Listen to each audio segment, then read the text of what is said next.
Hey, what's up? Chris Weinert here. Doing a video. I've done a couple videos in the past month or two, but it's been really taking a long time to upload, and I don't know. I'm trying to keep them shorter. Long story short, maybe too late.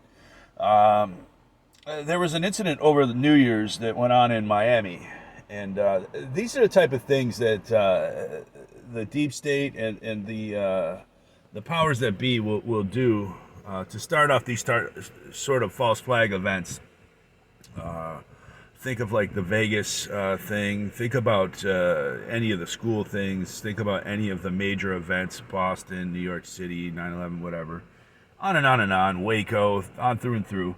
The feds plan a lot of this stuff. They have insiders in local sheriffs and local police departments, and they run drills that are synonymous with, say, the FBI and the local police, and the different layers of law enforcement, federal, state, local.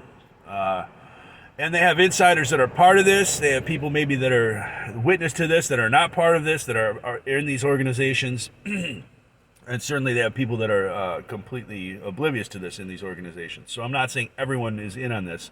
I'm saying there's a select few people at the highest positions of power in each of these organizations that are probably aware of this, if not part of it. And long story short, what I'm saying is they'll put these events out. In the case of the Miami thing, there were supposedly 8 to 10 foot tall alien shadow being zombie type things, as reports are saying, chasing people out of the mall, and people shooting at them or whatever. And the police covered it up as saying that there's a bunch of youth gangsters that are getting violent with sticks in the mall. So the reaction was insane. There was a lot of police forces dispatched to this, and even maybe some of the black helicopters and things that we see in some of these other events, right? Well, where I'm going with this is they put these things out there so that they can really provoke the eyewitnesses to make them either sound crazy or to create some sort of a fear or some sort of a counterculture awareness. And those that are paying attention in this counterculture see these things, and they basically spread the news for them. It's a disinformation campaign, in my opinion, where basically they get these people to be afraid of their own shadows. Create these golem enterprises, and in many cases, the people expose that the feds are part of this, and most people won't even listen to them, even think about it, acknowledge it, or believe it. And I think this is one of those instances where you need to provoke 1 to 5% of the population, the counterculture movement, basically so that you can counter the culture, the NPC guys that are in the herd against them. You can use the media to gaslight them. You can use selective accounting or selective reporting in such manners, gaslighting tactics, many of the propaganda tactics as well. And I think that when you can create and manufacture this type of fear, and then, of course, provide the resolution to mitigate said fear, we need to fund the Space Force, we need to fund the FBI, the local police, the whatever. These are all great ways to distract from things like the Epstein list, things to distract from much of the stuff going on in the court system with the rigged election, and certainly, most importantly, to misdirect from the debt and bond markets, the financial systems, so that people will basically be distracted suitably with the distraction, the imposed optic, the operation. This is the same thing with 9/11 after the Pentagon lost $2.3 trillion. Same thing there. 2008, you can go into many of the false flags that come following that, trying to take the guns from the people, trying to shut down small businesses, quarantining the healthy, scaring people into self-electedly committing their own suicide or rendering their mRNA production to a military weapon, we'll say. Something that these guys are planning to possibly link in with Neuralink, and many other things, 5G and stuff that has been departmentalized and released to the public, and certainly not connected as far as a bigger scheme publicly. Now there's the counterculture that's putting all this together and saying, look out, this is what's happening, this is what we think's happening. And once again, by ignoring that completely, by controlling the dialogue and steering the conversation towards something innocuous or cul-de-sac type of arguments or logic, you can really steer that group into an inefficiency, we'll just say. and more importantly, the multitudes can see this and really condemn the people that are paying attention as some sort of rabble rousers. This is how they really deem the white nationalists as the biggest threat to national security after they've outsourced their jobs, after they've gone after their savings, after they've diminished their wages, after they've inflated prices, after they've taxed these people to oblivion, and then replaced them with not only AI and robotics, but also with cheaper wage immigrants. Yeah, this has always been the game, I think, not necessarily with the AI, but in the old days, it was with the immigrants, people that were terrorized in their old countries by the very same group for resource extraction and forced to migrate to the United States or other places after that that supposedly will offer a safer alternative than their homeland. So you can think about the immigrants that are flooding the borders, but you really got to wonder how the fuck these immigrants are being chased out of their homelands. These people live in paradises, resource-rich areas, and somehow or another they're choosing to pay coyotes to take their kids, 4,000 miles, 2,000 miles, 1,000 miles through some pretty rough terrain and through the border and bring them to the United States. All this while the Epstein list is going on. All this while all this shit with Dynacorp and stuff in the past decades, all the congressional DC Madam type shit, Epstein stuff has gone on. After 800,000 children have gone missing in 2015 alone, that is 1 in 375. If you have 300 million American citizens and 800,000 children under 18 go missing in 1 year alone, and the FBI is clueless about this, doesn't have a fucking idea, they're part of it. They are absolutely involved with this. And you can really see the function of the FBI is to certainly not uncover these crimes, it's to cover them up. And in many cases, that's what they're doing in these false flag events too.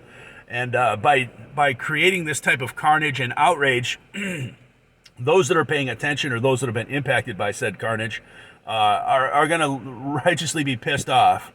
And the whole point of the gaslighting and the media counterweight against the counterculture is to really diminish that outrage, to almost lampoon it, to make it a spectacle of absurdity and insanity, and to harness that outrage towards a different agenda, something that they can entice people with rhetoric on, but absolutely deliver something completely inverted as to the rhetoric or what the goal might be. Citizens United, getting the money out of politics that brings more money in and creates the NGO. Dodd-Frank, creating, limiting the banks and financial institutions from speculative gambling with finances and safe assets. Well, it turns it into the biggest fucking shit show there is on earth. And it turns these people, the people that have been victimized, into secondary creditors for their own deposits, should force majeure or any sort of shit hit the fan.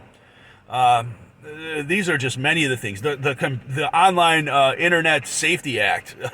Wow. It's almost like the Patriot Act or the FISA Acts or the NDAA, the National Defense Authorization Acts. Supposedly there for national security and public safety, but ultimately these things are the millstone to the constitutional rights and freedom of everyone. And this is how they play the game. It's all inversion. It's all create this type of reaction and outrage and then just spin it into oblivion. And I think this is what Trump was here to do with the white nationalists, was to give them hope and to smash them into the rocks in the same way that Obama did with the minorities. These guys are put in by Israel to steer people into these cul-de-sacs, to create the outrage, to polarize, and to certainly not deliver in what they're talking about in terms of rhetoric.